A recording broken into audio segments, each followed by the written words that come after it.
Bismillahirrahmanirrahim. Assalamualaikum warahmatullahi wabarakatuh. Yang terhormat Dr. Agus Widiatmoko, spesialis penyakit dalam Magister Kesehatan, selaku Direktur Utama Rumah Sakit Asri Medical Center Muhammadiyah Yogyakarta. Yang terhormat Dr. Supriyati Ningsih, spesialis obstetri ginekologi Magister Kesehatan, selaku pembicara webinar kita pada pagi hari ini. Serta yang terhormat Dr. Ivana Beru Brahmana, spesialis obstetri ginekologi konsultan fertilitas, selaku pembicara kedua pada webinar kita pada pagi hari ini. Selamat pagi, salam sejahtera teman-teman sahabat AMC semuanya. Apa kabar hari ini? Semoga baik selalu untuk kita semua ya. Sebelumnya izinkan saya untuk memperkenalkan diri terlebih dahulu. Perkenalkan, nama saya Dr. Muhammad Arif Adiatma. Saya merupakan dokter umum Rumah Sakit Asri Medical Center Muhammadiyah Yogyakarta. Yang pada kesempatan kali ini saya akan ikut membantu sebagai MC atau moderator pada acara webinar kita yang berjudul Cinta dan Seks Saat Pandemi. Alhamdulillahirrahmanirrahim, puji syukur atas kehadiran Allah Subhanahu wa Ta'ala yang atas berkah limpahan rizki dan hidayahnya kita semua dapat berkumpul untuk mengikuti acara webinar kita pada pagi hari ini. Nah, sebelum kita memulai lebih lanjut acara webinar kita pada pagi hari ini, marilah bersama-sama kita ucapkan basmalah terlebih dahulu agar ilmu yang kita dapatkan hari ini bermanfaat. Mari kita ucapkan bersama-sama. Bismillahirrahmanirrahim. Oke, sebelum masuk ke acara inti atau kupas tuntas cinta dan seks saat pandemi, mari kita saksikan terlebih dahulu video profil singkat Rumah Sakit Asri Medical Center Muhammadiyah Yogyakarta. Berikut videonya.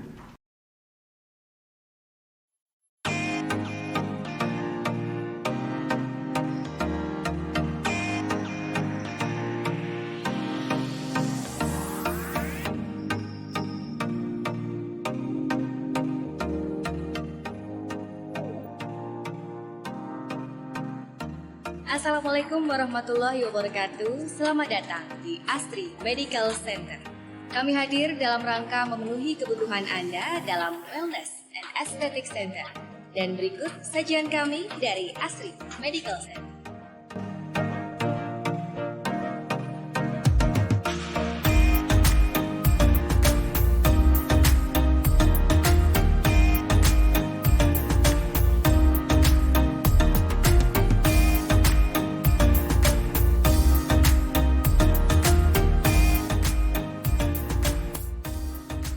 Menghadirkan pelayanan pemeliharaan kesehatan, kebugaran, dan kecantikan secara total melalui center-center yang terpadu dan holistik, meliputi Diabetic Center, Rheumatic and Pain Center, Anti-Aging and Skin Center, Eye Center, dan Dental Aesthetic Center.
Dokter, perawat, staf, dan manajemen AMC berkomitmen penuh pada kebutuhan Anda.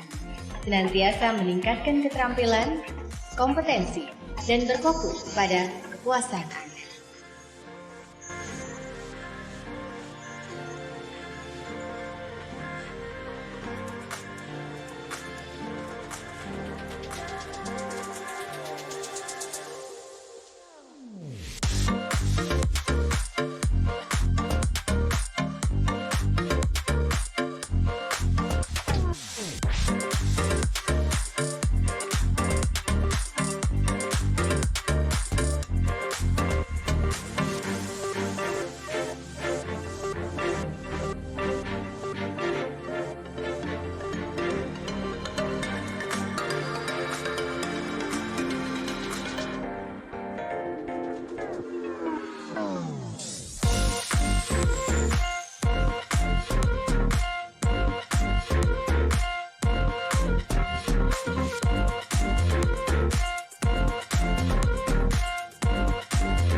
Anda bisa mengunjungi kami di Jalan HOS Cokro Aminoto nomor 17 Yogyakarta atau hubungi kami di call center 0274 618 400. Ya, baik, tadi sudah kita saksikan ya teman-teman untuk video profil singkat Rumah Sakit Asri Medical Center Muhammadiyah Yogyakarta.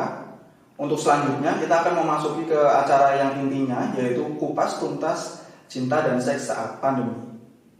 Oke, sama seperti webinar kita sebelumnya, untuk acara webinar kita hari ini akan dihadiri oleh dua expert kita atau pembicara expert kita yang mungkin teman-teman semua juga sudah tahu semuanya ya.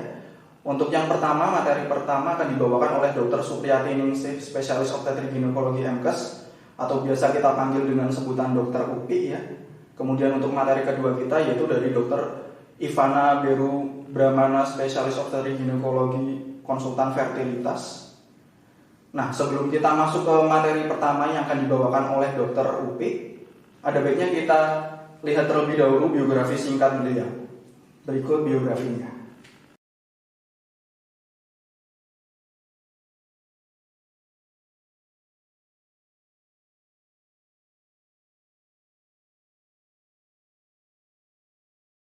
Itu tadi biografi singkat dari Dr. Upi ya. Langsung saja kita masuk ke materi kita yang pertama dengan subtema korelasi vaksin dengan program hamil saat pandemi. Kepada Dr. Upi untuk waktu dan tempatnya kami persilahkan. Assalamualaikum warahmatullahi wabarakatuh. Selamat bergabung dengan kami kepada para pemirsa dan seluruh pasien ataupun para wanita yang sedang mempersiapkan kehamilan maupun yang sedang hamil dalam channel kami. Pada hari ini saya ingin berbicara tentang vaksin dalam kehamilan. Beberapa hal ditanyakan, kemudian juga beberapa hal berhubungan dengan mitos. Karena itu saya dan kami semuanya dari ASRI Medical Center Yogyakarta ingin menyampaikan tentang bagaimana vaksin ini. Kemudian yang kedua, bahwa adanya pertanyaan-pertanyaan terhadap mitos, dan ini akan kita jawab, kita kupas tuntas di segmen hari ini. Terima kasih. Assalamualaikum warahmatullahi wabarakatuh. Saya Dr. Supriyati Ningsih, MKes SPOG dari Rumah Sakit ASRI Medical Center Muhammadiyah, menyapa para teman-teman dan para pemirsa di YouTube channel kami. Kami juga ingin menyampaikan, jika ada dari pemirsa yang belum melihat topik sebelumnya dan tayangan sebelumnya, Anda bisa menyimak di channel berikut ini.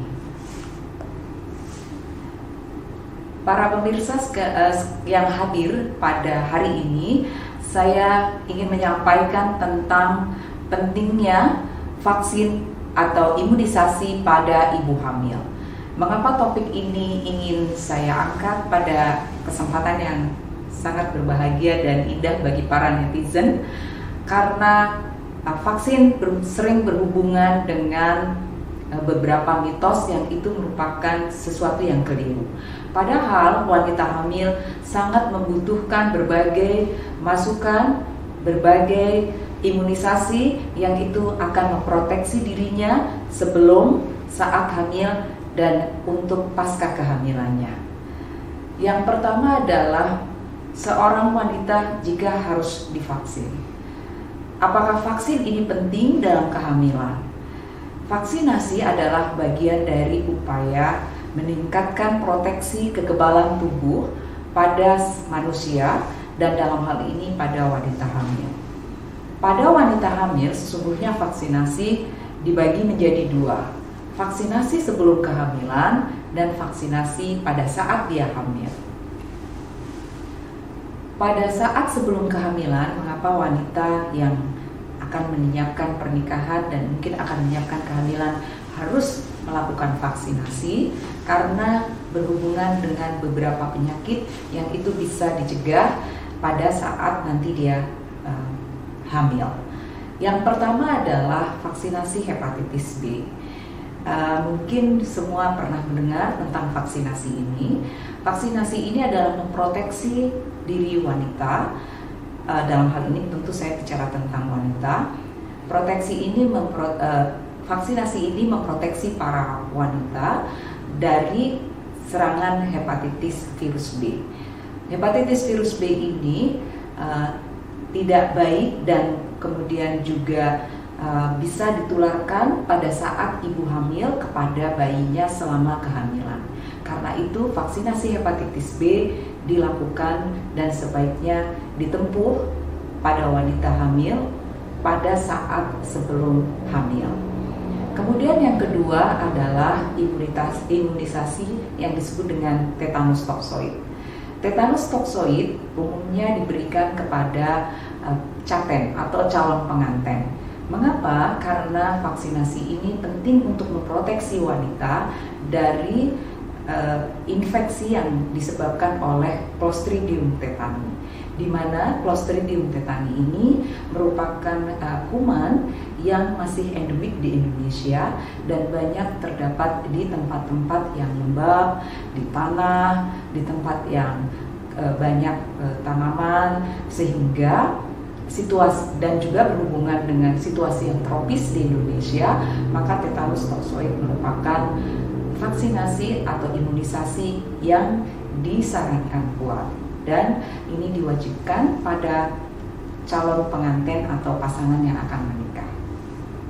Kemudian yang ketiga adalah vaksinasi rubella. Rubella ini juga penting karena virus ini merupakan virus yang juga sering terjadi pada wanita yang dalam keadaan tidak hamil maupun sedang dalam keadaan hamil. Meski prevalensi virus rubella tidak terlalu besar, tetapi ini sangat berbahaya kalau seorang wanita terinfeksi virus rubella di awal trimester kehamilan. Demikian juga untuk vaksinasi yang lain, misalnya adalah vaksinasi terhadap kanker leher rahim. Sebaiknya vaksinasi kanker leher rahim dilakukan pada usia memulai seorang wanita memasuki masa reproduksi atau teenager, yaitu sebelum menikah. Pada saat itu, maka wanita ini sesungguhnya sudah mulai terpapar dengan pekerjaan hormonal, sehingga pemberian vaksinasi terhadap kanker leher rahim akan memberikan proteksi yang sangat baik pada para wanita yang menginjak usia remaja, yaitu usia antara 11 sampai dengan 13 tahun. Kemudian yang kedua adalah vaksinasi saat hamil.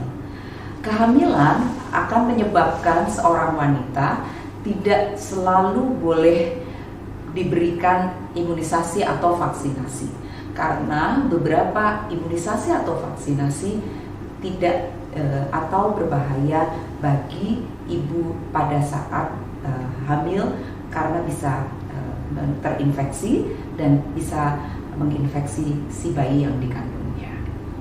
Vaksinasi yang tetap aman selama hamil dan itu direkomendasikan kepada wanita adalah suntik TT atau tetanus toksoid, dan sekarang diganti dengan DT, difteri tetanus. Dan saya sarankan wanita-wanita hamil sebaiknya tetap menempuh vaksinasi ini selama kehamilannya 1 kali dalam kehamilan, dimulai di usia kehamilan 16 minggu sampai dengan 32 minggu kehamilan. Proteksi ini menjadi sangat bermanfaat bagi ibu hamil karena persalinan sering menyebabkan di masa lalu adanya tetanus neonatorum pada bayi-bayi yang dilahirkan dengan kurang higiene dan sanitasinya. Meskipun di Indonesia hampir sekarang seluruh persalinan harus berada di fasilitas kesehatan yang kebersihan dan sterilitasnya terjamin dan ditolong oleh para tenaga kesehatan terlatih, tetapi vaksinasi ini tetap merupakan sesuatu yang sangat direkomendasikan, yaitu tetanus toksoid. Beberapa vaksin yang lain, karena tidak ada bukti-bukti ilmiah atau belum ada bukti-bukti ilmiah yang menunjukkan bahwa ini aman, seperti hepatitis B, seperti imunisasi kanker leher rahim, maka pada saat hamil vaksinasi ini tidak diberikan. Kemudian yang sekarang up to date adalah vaksinasi pada COVID-19 atau vaksin COVID-19 pada ibu hamil. Apakah ini boleh diberikan atau tidak, dokter? Banyak pertanyaan yang sekarang masuk ke tempat kami, termasuk kepada saya, apakah pemberian COVID-19 vaccination itu aman dan tidak berbahaya pada ibu hamil. Persatuan Obstetri dan Ginekologi Indonesia hingga hari ini masih merekomendasikan bahwa vaksin ini sebaiknya tidak diberikan kepada wanita hamil. Mengapa? Karena bukti-bukti ilmiah belum bisa menunjukkan bahwa ini memiliki tingkat keamanan yang tinggi bagi wanita hamil. Karena itu, bagi wanita hamil, jika ingin terproteksi dari COVID-19, maka tempuhlah cara-cara pencegahan atau protokol COVID dengan baik. Misalnya, gunakanlah masker yang menutup hidung dan mulutnya, kemudian cuci tangan dalam setiap aktivitas apapun, kemudian yang ketiga adalah konsumsi makanan bergizi untuk meningkatkan imunitas. Kemudian yang 4 adalah hindari kerumunan atau hindari kumpul-kumpul yang tidak perlu dan lebih banyak belajar, kemudian beraktivitas, kemudian berolahraga di dalam rumah. Demikian yang saya bisa sampaikan tentang vaksinasi pada ibu hamil dan semoga bermanfaat. Jika ada pertanyaan, silakan untuk bisa diajukan di dalam channel YouTube kami. Terima kasih. Assalamualaikum warahmatullahi wabarakatuh. Materi yang sudah disampaikan dari Dr. Upi ya. Nah, ternyata antusiasme teman-teman di sini sangat banyak. Ternyata kita sudah mendapatkan banyak pertanyaan, cuman karena adanya kebatasan waktu, jadinya mungkin kita tidak bisa menjawab semua pertanyaannya. Jadi kita pilih beberapa ya. Untuk pertanyaan yang pertama yaitu dari Dea dari Jogja ya. Yang pertama adalah, haruskah ibu yang merencanakan kehamilan mendapatkan vaksin? Oke, kemudian untuk pertanyaan kedua atas nama Rina dari Sleman, Yogyakarta. Yaitu yang kedua adalah, kapankah waktu terbaik untuk ibu hamil mendapatkan vaksin COVID? Trimester berapa? Seperti itu. Kemudian pertanyaan ketiga adalah, ibu hamil yang menolak vaksin apakah memiliki potensi terkena COVID? Itu tadi dari Lenda Wonosari. Oke, kepada Dr. Upi, untuk waktu dan tempatnya untuk menjawab dipersilahkan. Terima kasih kepada para netizen yang masih setia menyimak di kanal YouTube kami. Dan karena sudah cukup banyak beberapa pertanyaan masuk, maka perkenankan saya untuk menjawabnya. Yang pertama adalah pertanyaan dari Mbak Dea Jogja. Terima kasih Mbak Dea atas pertanyaannya. Haruskah ibu yang merencanakan kehamilan mendapatkan vaksin atau vaksin COVID-19? Seorang ibu yang merencanakan kehamilan, artinya belum hamil, maka memang sebaiknya dia divaksin COVID-19 supaya mendapatkan proteksi yang baik pada saat nanti dia hamil. Dan karena ini adalah program yang banyak atau cukup masif dilakukan oleh pemerintah sebagai upaya yang paling preventif untuk kanker leher, yang paling preventif untuk mencegah terjadinya infeksi COVID-19 pada pandemi kedua ini, maka sebaiknya dan seharusnya kita sebagai warga negara sekaligus atas kesadaran ingin memproteksi diri terhadap kesehatan dirinya maupun untuk menjaga dan memproteksi kesehatan orang lain di sekitar kita, maka wanita yang merencanakan kehamilan juga harus ikut dalam program vaksinasi COVID-19. Demikian ya Mbak Dea. Kemudian yang berikutnya pertanyaan dari Mbak Rina Sleman. Dokter, kapan waktu terbaik untuk ibu hamil mendapatkan vaksin COVID-19? Di trimester berapa? Tadi dalam tayangan atau bahasan saya mengatakan bahwa pada wanita hamil hingga hari ini belum ada riset yang menunjukkan tentang efektivitas dan keamanan penggunaan vaksin COVID-19 pada wanita hamil. Sehingga pada saat ini belum direkomendasikan wanita hamil untuk mendapatkan vaksinasi COVID-19. Sehingga tentu tidak ada perencanaan pada saat hamil. Berbeda dengan tadi pertanyaan Mbak Dea, karena apakah yang akan merencanakan kehamilan perlu atau wajib mengikuti vaksinasi COVID-19, maka saya katakan bahwa harus mengikuti vaksinasi COVID-19. Kemudian pertanyaan yang ketiga berasal dari Ibu Lenda dari Wonosari. Pertanyaannya adalah, untuk ibu hamil yang menolak vaksin, apakah memiliki potensi kena COVID-19? Mungkin saya perbaiki atau koreksi dari pertanyaannya ya, karena sesungguhnya wanita hamil sebaiknya atau direkomendasikan pada saat ini untuk tidak dilakukan imunisasi COVID-19. Sehingga kalau menolak dalam hal ini mungkin pada orang yang menolak untuk tidak divaksin ya, bukan saja hanya ibu hamil. Sesungguhnya untuk orang yang menolak itu menjadi rugi.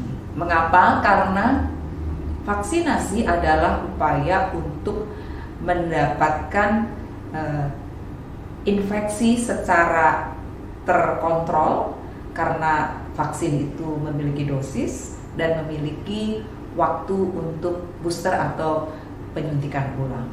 Sehingga kalau kita terinfeksi secara bersama-sama dan terukur, maka seluruh kekebalan tubuh kita maupun orang lain itu juga akan memberikan reaksi yang sama terhadap masuknya vaksin tersebut. Tetapi kalau ada yang tidak divaksin, lalu banyak yang divaksin, dan juga yang tidak mau divaksin banyak, maka sesungguhnya upaya proteksi agar kita bisa hidup bersama dengan COVID-19 akan menjadi lebih sulit tercapai. Kemudian bagaimana untuk wanita hamil yang tidak divaksinasi? Seperti yang tadi saya sampaikan dalam tayangan, bahwa protokol atau protap COVID-19 harus diikuti dengan baik dan ketat, menggunakan penutup mulut dan hidung atau masker, kemudian cuci tangan dalam setiap aktivitas apapun. Yang berikutnya adalah mengkonsumsi makanan yang bergizi dan menaikkan imunitas, kemudian jauhi kerumunan maupun pertemuan-pertemuan yang itu tidak perlu, yang akan mempertinggi risiko penularan. Saya rasa itu yang saya bisa sampaikan dari pertanyaan-pertanyaan para netizen. Dan sekali lagi terima kasih atas pertanyaannya. Oke, terima kasih banyak Dokter Upi untuk jawaban dari pertanyaan-pertanyaannya. Sangat jelas sekali ya. Ini juga ternyata teman-teman dari episode kemarin ada yang menanyakan, kok ada pertanyaan yang belum terjawab seperti itu. Oke, langsung saja kita tampilkan pertanyaan dari teman-teman yang bertanya di episode sebelumnya ya. Untuk pertanyaan pertama dari Mbak Fenty dari Jogja. Dok, mau tanya, perlengketan ari-ari waktu melahirkan itu penyebabnya apa ya? Dulu saya waktu melahirkan 2 anak begitu terus. Adakah faktor keturunan sekarang anak perempuan saya juga begitu? Terima kasih. Oke, pertanyaan yang bagus sekali dari Mbak Fenty, Jogja. Kemudian ada lagi pertanyaan dari Ibu Yani, Jogja. Apa pertimbangan melahirkan normal apabila si ibu tinggi badan kurang dari 145 cm selain berat badan pada bayi? Oke, pertanyaannya sangat spesifik ya. Nanti mungkin bisa Dokter Upi untuk bantu menjawabnya. Oke, lanjut ke pertanyaan ketiga dari Tina dari Aceh. Wah, jauh sekali ya. Oke, langsung masuk ke pertanyaannya. Kehamilan 35 minggu sudah merasakan kontraksi palsu, perut kenceng dan mules. Apakah normal? Seperti itu. Oke, tadi pertanyaan-pertanyaan dari teman-teman sahabat AMC semuanya. Monggo silakan untuk Dokter Upi, waktu dan tempat untuk menjawab kami persilahkan. Terima kasih kepada para netizen, dan sekarang saya akan menjawab beberapa pertanyaan yang berhubungan dengan konten yang kami sampaikan pada channel YouTube yang lalu. Yang pertama adalah pertanyaan dari Fenty Yogyakarta. Dok, mau tanya, perlengketan ari-ari waktu melahirkan penyebabnya apa? Dulu saya waktu melahirkan 2 anak begitu terus. Adakah faktor keturunan sekarang anak perempuan saya juga begitu? Terima kasih. Baik, terima kasih kepada Mbak Fenty yang telah mengajukan pertanyaan ini.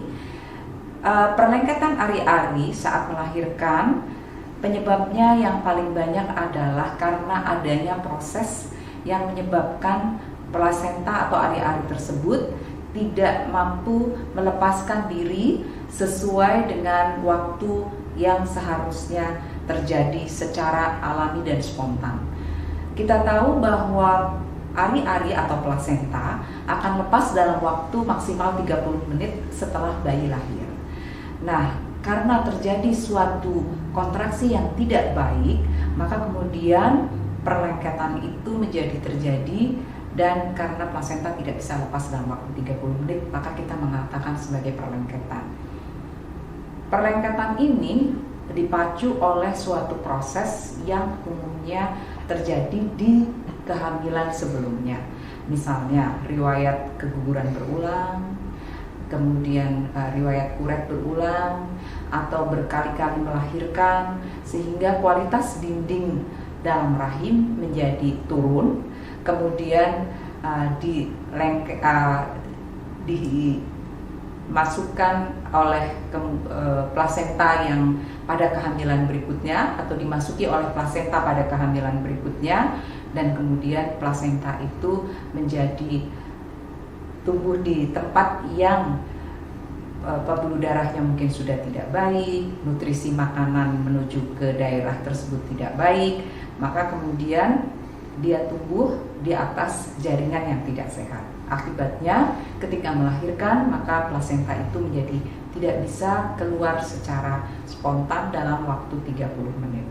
Kemudian adakah faktor keturunan terhadap anak perempuan berikutnya? Maka sesungguhnya tidak. Karena faktor ini sangat dipengaruhi oleh banyak faktor pada kehamilan sebelumnya. Kemudian ada pertanyaan berikutnya dari Mbak Yani, Yogyakarta. Apa pertimbangan melahirkan normal apabila si ibu tinggi badannya kurang dari 145 cm selain berat badan pada bayi? Persalinan pada ibu dengan tinggi badan di bawah 145 cm umumnya memang ada pertimbangan untuk bisa melahirkan normal dan untuk tidak bisa melahirkan secara normal. Jadi mengapa angka ini diambil? Karena pada banyak hasil penelitian menunjukkan seorang wanita yang tinggi badannya kurang dari 145 cm sering panggulnya tidak lebar atau dikatakan panggul sempit. Sehingga atas pertimbangan ini maka dokter akan memberikan masukan-masukan untuk supaya tetap bisa terjadi persalinan normal. Salah satunya adalah berat badan yang tidak boleh terlalu besar. Yang kedua adalah tentu kepala harus masuk panggul, kemudian plasenta tidak boleh berada di bawah, dan ibu tidak memiliki penyulit serta bayi tidak memiliki penyulit. Jadi pertimbangan untuk melahirkan normal itu akan diambil sebagai keputusan bersama antara dokter dengan pasien, dan dokter akan memutuskan berdasarkan berbagai pertimbangan klinis pada saat pasien akan melahirkan. Kemudian pertanyaan yang ketiga ada dari Mbak Tina dari Aceh. Apakah kehamilan 35 minggu ketika sudah merasakan kontraksi palsu seperti perut kencang dan mules ini merupakan suatu tanda yang normal, dok? Terima kasih Mbak Tina atas pertanyaannya. Jadi di kehamilan 35-36 minggu adalah hal yang wajar ketika kita bisa merasakan terjadinya kontraksi. Karena memang pada saat itu bayi ukurannya sudah besar dan bayi mulai memasuki pintu atas panggul, terutama pada kehamilan anak pertama, dan itu menyebabkan terjadinya regangan, lalu otot-otot rahim akan mengalami kontraksi. Tetapi kontraksi ini tidak menyebabkan persalinan karena umumnya kontraksi ini hanya berjalan lemah dan dalam waktu yang tidak ritmik atau frekuensinya jarang. Karena itu kita menyebutnya sebagai kontraksi palsu atau kontraksi Braxton Hicks. Itu yang saya bisa sampaikan kepada Mbak Fenty, Mbak Yani, dan Mbak Tina, dan terima kasih untuk semua pertanyaannya. Pemirsa yang berbahagia, jika Anda ingin bertemu dan berkonsultasi dengan saya, silahkan kontak dan mendaftar di Rumah Sakit Asri Medical Center Muhammadiyah, Kota Yogyakarta. Anda bisa meminta untuk dilakukan penjadwalan dengan saya, atau jika memang waktunya tidak memungkinkan bagi para pemirsa karena kesibukan atau karena ketakutan akan COVID-19, maka kami persilahkan untuk bisa mendaftar pelayanan konsultasi melalui telemedicine, dan saya akan ready di sana untuk para pemirsa. Jangan lupa terhadap protokol COVID-19, tetap stay untuk selalu sehat, dan salam hangat dari Rumah Sakit Asri Medical Center Yogyakarta.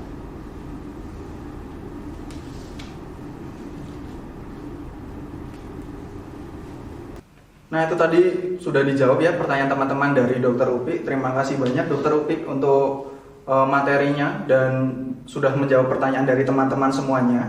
Untuk selanjutnya kita masuk ke subtema yang kedua dari Dr. Ivana. Untuk sebelum kita masuk ke materi kedua, mari kita saksikan terlebih dahulu biografi singkat dari Dr. Ivana.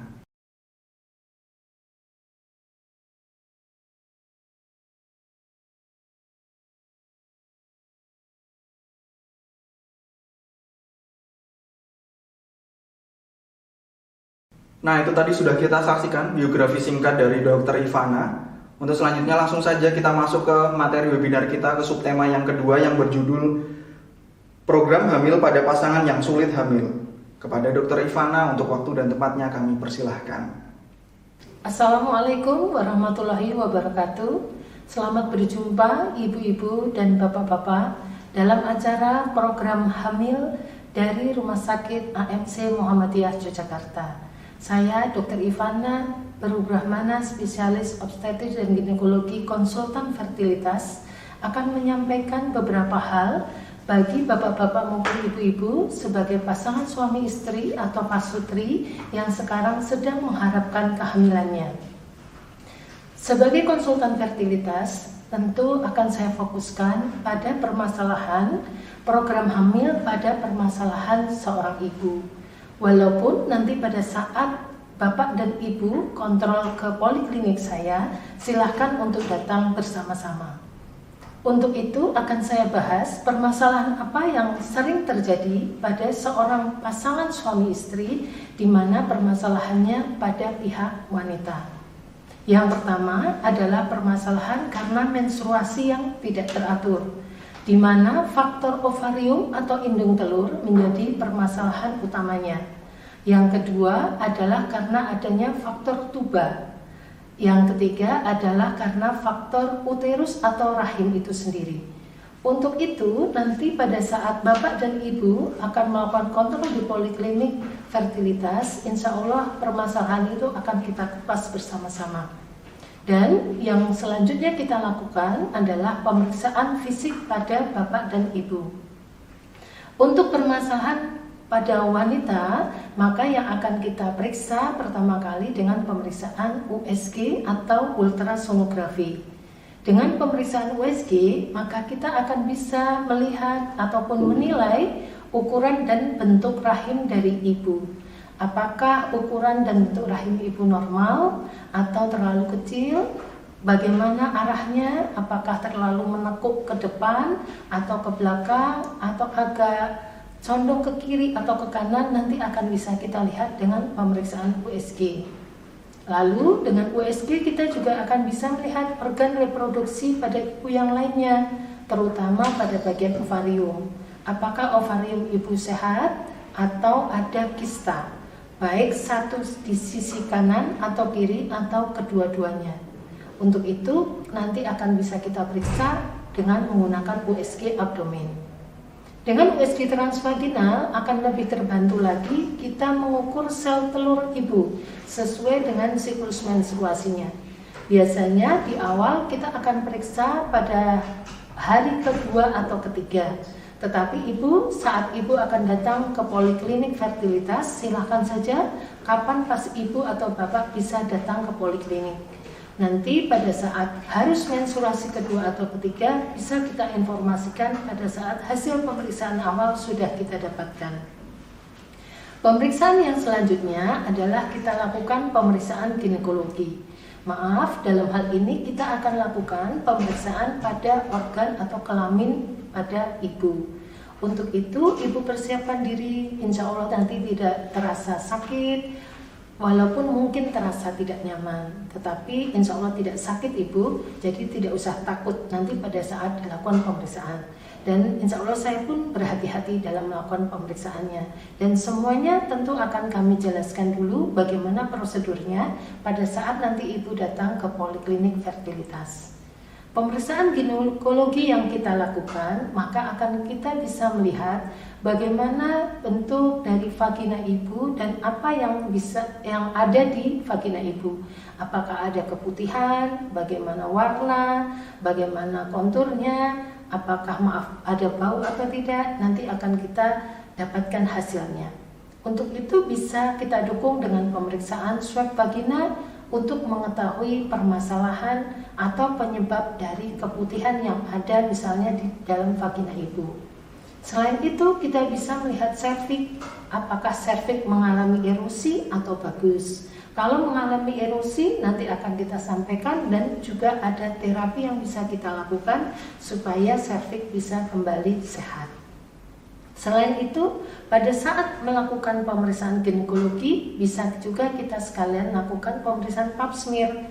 Dengan pemeriksaan pap smear akan didapatkan sebagai deteksi dini atau screening pada kanker serviks, dan juga apabila ada erosi pada ibu, kita akan mengetahui apakah itu hanya sekedar radang yang tidak khas atau sudah ada risiko ke lesi prakanker serviks. Begitu ibu untuk pemeriksaan ginekologi. Pemeriksaan lanjutan yang diperlukan oleh seorang wanita yang menginginkan program hamil adalah pemeriksaan pada saluran tuba, di mana saluran tuba perlu kita ketahui apakah ada kebuntuan atau pada dasarnya dua-duanya paten. Paten itu artinya tidak buntu. Pemeriksaan ini kita namakan dengan hysterosalpingografi atau HSG, di mana pemeriksaan ini biasanya kita lakukan pada hari ke-10 menstruasi. Bisa juga hari ke-9 atau maksimal hari ke-11.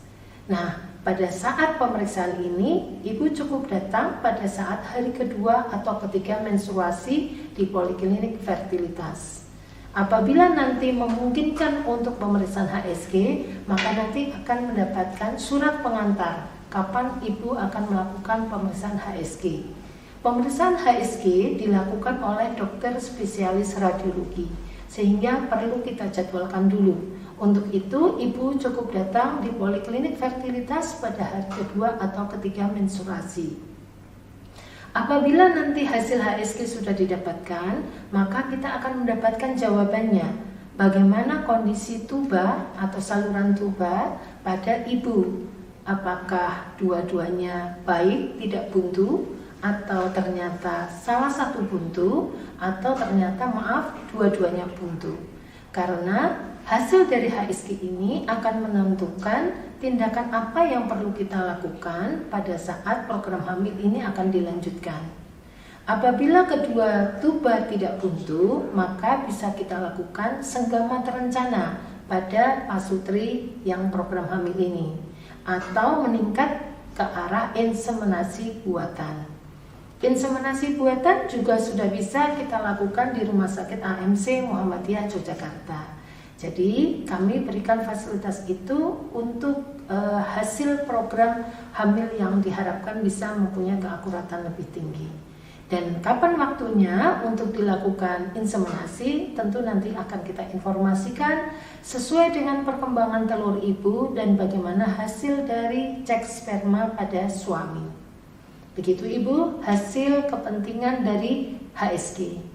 Nah, selanjutnya dari pihak perempuan apabila sudah mendapatkan hasil yang diharapkan, di mana sel telurnya baik, siap untuk dibuahi, kita juga jangan lupa memeriksa pada bapak atau suami. Karena untuk mendapatkan kehamilan yang baik tentu membutuhkan kontribusi 50% dari ibu, 50% dari bapak. Jadi sama-sama pentingnya. Untuk itu bagi bapak juga disiapkan diri untuk melakukan pemeriksaan yang disebut dengan analisis sperma. Analisis sperma kapan dilakukan? Dilakukan di laboratorium andrologi setidaknya sudah melakukan cuti senggama antara 2-7 hari sebelumnya.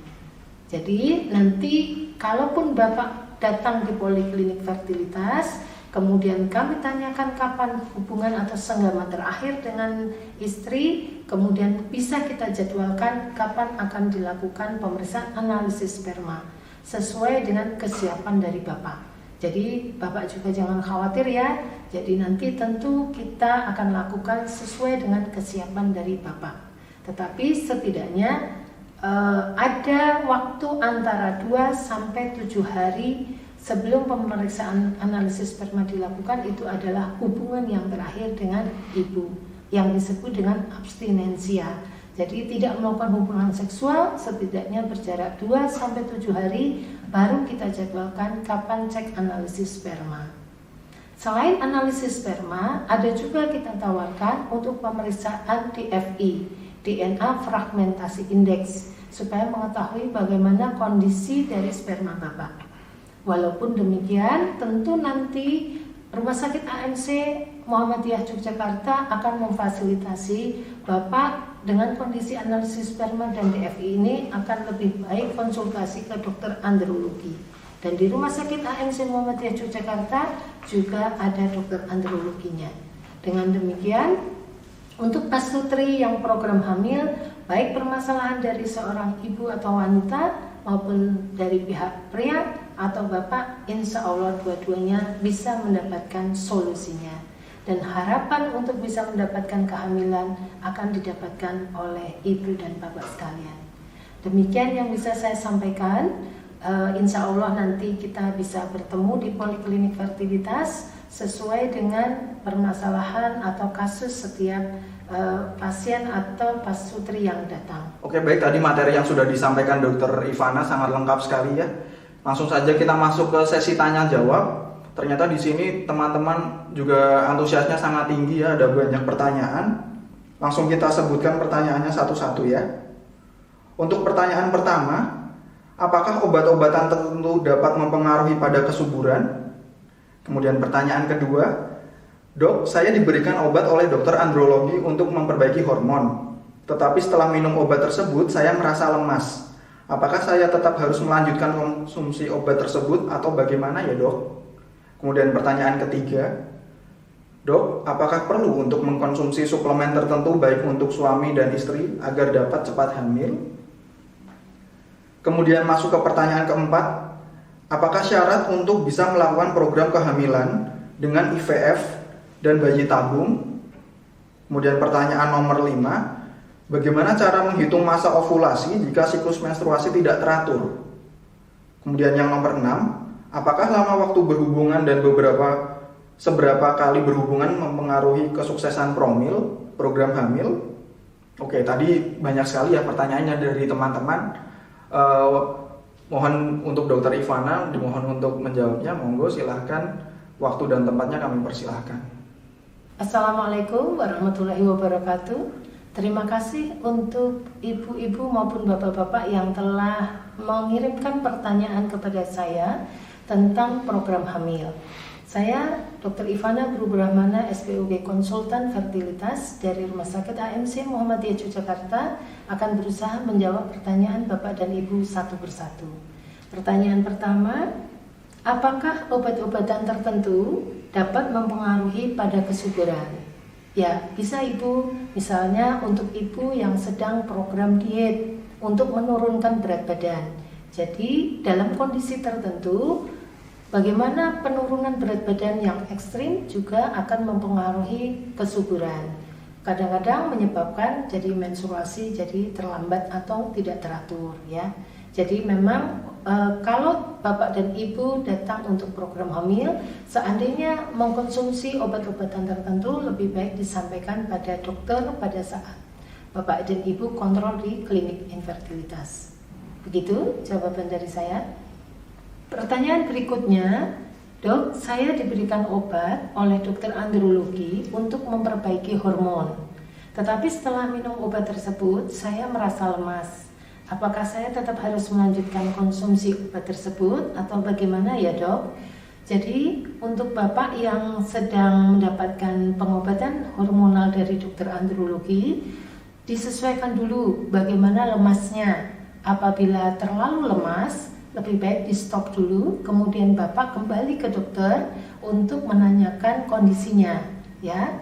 Tetapi kalau tidak berapa lemas, kemungkinan baru adaptasi dengan obatnya. Jadi Bapak bisa istirahat, yang penting cukup minum, dan selanjutnya coba dikembalikan lagi untuk mengulang sesuai dengan anjuran dari dokter.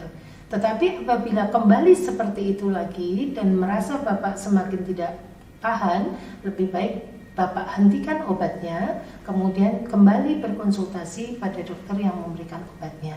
Pertanyaan selanjutnya, Dok, apakah perlu untuk mengkonsumsi suplemen tertentu baik untuk suami dan istri agar dapat cepat hamil? Jadi Bapak dan Ibu yang menginginkan program hamil, tentu nanti Bapak dan Ibu akan diperiksa apa permasalahan dari Bapak dan Ibu.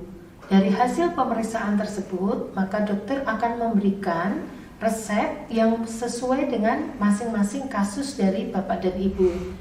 Jadi apabila pertanyaan di sini konsumsi suplemen, tentu disesuaikan dengan kebutuhan ibu dan bapak sekalian.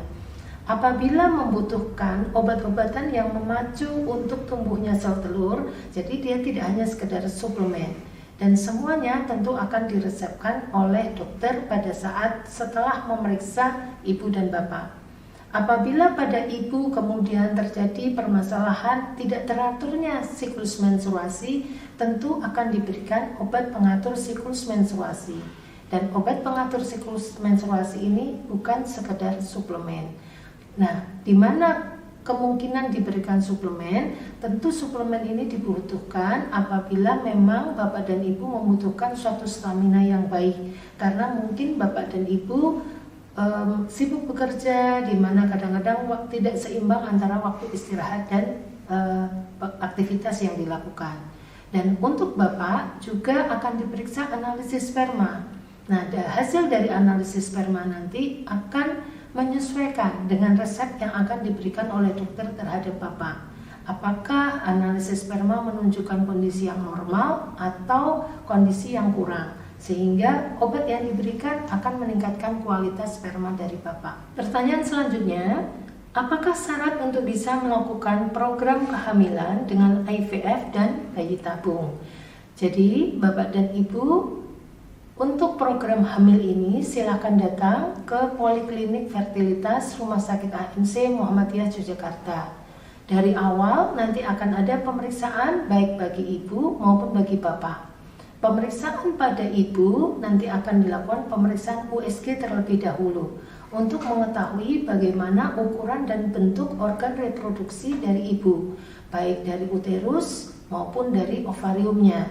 Selanjutnya ada pemeriksaan ginekologi. Dari pemeriksaan ginekologi akan dilihat bagaimana kondisi dari vagina dan serviks ibu. Selanjutnya dari hasil semua ini kita akan melangkah ke HSG. Bagaimana hasil HSG dari ibu? Apakah non-paten, bilateral atau unilateral atau dua-duanya paten yang baik? Jadi tubanya tidak buntu. Dari kondisi ini nanti kita akan sampaikan. Apabila ternyata kedua tuba ibu buntu, disinilah yang menjadi syarat khusus untuk dilakukan IVF atau bayi tabung. Tetapi untuk pelaksanaan selanjutnya tentu kita membutuhkan pemeriksaan di mana sel telur ibu mendapatkan sel telur yang mempunyai perkembangan sesuai dengan hari menstruasinya. Pada saat didapatkan sel telur yang baik, maka nanti akan dilakukan program untuk IVF atau bayi tabung kita sampaikan ke ibu maupun bapak. Dan untuk bayi tabung ini juga membutuhkan hasil dari sperma bapak yang baik. Jadi hasil dari konsultasi dengan dokter andrologi yang menyatakan sperma bapak baik, baru kita jalankan program IVF dan bayi tabung ini. Ya, pertanyaan selanjutnya adalah bagaimana cara menghitung masa ovulasi jika siklus menstruasi tidak teratur? Untuk siklus menstruasi yang tidak teratur, agak sulit ibu untuk bisa menghitung kapan masa ovulasinya. Karena penghitungan itu hanya bisa dilakukan pada saat siklus menstruasinya teratur. Misalnya siklus menstruasi 28 hari. Apabila siklus menstruasi ibu teratur, maka kita bisa perkirakan kapan menstruasi yang akan datang. Perkiraan menstruasi yang akan datang. Nah, dari perkiraan itu, maka nanti kita kurangi kira-kira 14 hari sebelumnya. Itulah masa ovulasi. Dengan perhitungan ini, maka apabila siklus menstruasi dari ibu tidak teratur, tentu kita akan sulit untuk bisa menghitung kapan perkiraan menstruasi yang akan datang. Dengan demikian, kita jadi akan sulit mengurangi 14 hari ke depan dari perkiraan menstruasi yang akan datang. Jadi apabila untuk ibu-ibu yang siklus menstruasinya tidak teratur, memang kita tidak bisa menghitung lebih pasti kapan masa ovulasi. Tetapi ini bisa kita bantu dengan cara kita melihat pemeriksaan ginekologi di mana kita dapatkan lendir serviks pada ibu, ya, yang disebut dengan pemeriksaan spin bucket. Apabila kita temukan lendir pada ibu yang agak memanjang, tidak segera terputus, di situ kita akan dapatkan bahwa ada lendir kesuburan pada ibu. Pertanyaan selanjutnya adalah, apakah lama waktu berhubungan dan seberapa kali berhubungan mempengaruhi kesuksesan promil? Iya Bapak dan Ibu ya, jadi kalau lama berhubungan itu sangat mempengaruhi bagaimana sperma Bapak tidak terjadi ejakulasi dini. Jadi kalau ejakulasi dini itu malah sebelum berhubungan malah justru sudah keluar, sehingga tentu tidak bisa sperma Bapak nanti masuk dengan baik untuk bisa menemui sel telur yang sudah menunggu di saluran tuba. Nah, dalam kondisi ini lama berhubungan juga dalam arti tidak dibutuhkan yang lama sekali, tetapi setidaknya jangan terjadi ejakulasi dini, sehingga di mana sperma Bapak sudah bisa dikeluarkan di dalam vagina ibu supaya bisa masuk ke serviks, masuk ke rahim atau uterus, kemudian bisa menemui sel telur di tuba. Sedangkan seberapa kali berhubungan mempengaruhi kesuksesan, setidaknya ada jeda. Jangan berhubungan setiap hari, karena setidaknya dibutuhkan di mana sperma paling tidak berumur minimal 2 hari. Jadi jarak berhubungan itu antara 2, 3, 4, 5, 6, maksimal 7 hari. Sebaiknya paling tidak dalam seminggu 2 kali Bapak Ibu ya, dengan jarak paling tidak 2 atau 3 hari. Jadi dalam 1 minggu bukan misalnya hari Senin dan Selasa, bukan, tetapi misalkan Senin berarti paling cepat dengan Rabu, atau justru Senin ke Kamis, atau Senin ke Jumat. Maksimal dalam 1 minggu itu paling tidak 2 kali dengan jarak. Demikian jawaban dari saya, mudah-mudahan segera diberikan kehamilan untuk Bapak dan Ibu. Nama saya Dr. Ivana Brubrahmana, spesialis obstetri dan ginekologi, konsultan fertilitas. Saya berpraktek di Rumah Sakit AMC Muhammadiyah Yogyakarta setiap hari Sabtu, Senin, Selasa, dan Rabu dalam setiap minggunya, asalkan tidak tanggal merah ya Bapak Ibu. Silakan untuk menghubungi front office dari Rumah Sakit AMC Muhammadiyah Yogyakarta pada hari Sabtu, Senin, Selasa maupun Rabu apabila ingin berkunjung ke poliklinik fertilitas dengan saya. Untuk waktu nanti akan diinformasikan dari front office. Apabila Bapak dan Ibu tidak bisa hadir pada hari yang bersangkutan, dari Rumah Sakit AMC Muhammadiyah Yogyakarta juga bisa melayani online. Jadi di poliklinik saya juga bisa melayani online. Yang penting Bapak dan Ibu menghubungi front office Rumah Sakit AMC Muhammadiyah Yogyakarta. Demikian Bapak Ibu, insya Allah akan mendapatkan kehamilan seperti yang diharapkan. Terima kasih. Terima kasih banyak Dr. Ivana karena sudah menjawab pertanyaan dari teman-teman semuanya. Oke, tadi materi dari Dr. Ivana adalah materi terakhir dari webinar kita hari ini. Terima kasih banyak untuk para expert atau Dr. Upik dan Dr. Ivana yang sudah membantu menjawab teman-teman dan berbagi ilmu kepada kita. Untuk teman-teman semuanya yang mungkin merasa masih ingin bertanya atau ingin berkonsultasi, bisa langsung menghubungi Rumah Sakit Asri Medical Center Muhammadiyah Yogyakarta yang beralamat atau berlokasi di Jalan Hos Cokro Atminoto nomor 17 Wirobrajan Yogyakarta, atau bisa menghubungi ke nomor ini atau ke Instagram kita dan email kita yang ada di bawah ini ya. Untuk sobat AMC semuanya yang mungkin berhalangan hadir atau tidak bisa langsung datang ke AMC, kami dari AMC juga melayani pelayanan telemedicine yang kita lakukan secara online. Terima kasih banyak untuk sobat AMC semuanya yang sudah mengikuti acara webinar kita sampai akhir. Kemudian untuk teman-teman AMC semuanya, untuk sahabat AMC semuanya yang mungkin masih memiliki pertanyaan ataupun usulan tentang tema apa yang teman-teman sahabat AMC semuanya inginkan untuk kami sampaikan di webinar kita selanjutnya, bisa langsung saja tulis saja di kolom komentar. Baik, itu tadi adalah acara webinar kita pada pagi hari ini. Terima kasih banyak atas antusiasme teman-teman semuanya yang sudah mengikuti acara webinar sampai akhir. Saya selaku MC dan teman-teman kru semuanya mengucapkan Permohonan maaf apabila ada kesalahan. Salam sehat, salam semangat teman-teman semuanya. Semoga tetap sehat dan jangan lupa untuk menjalankan protokol kesehatan dan 5M, yaitu yang pertama adalah memakai masker, menjaga jarak, mencuci tangan dengan sabun dan air mengalir, menghindari kerumunan, dan membatasi mobilisasi. Wabillahi taufiq wal hidayah. Wassalamualaikum warahmatullahi wabarakatuh.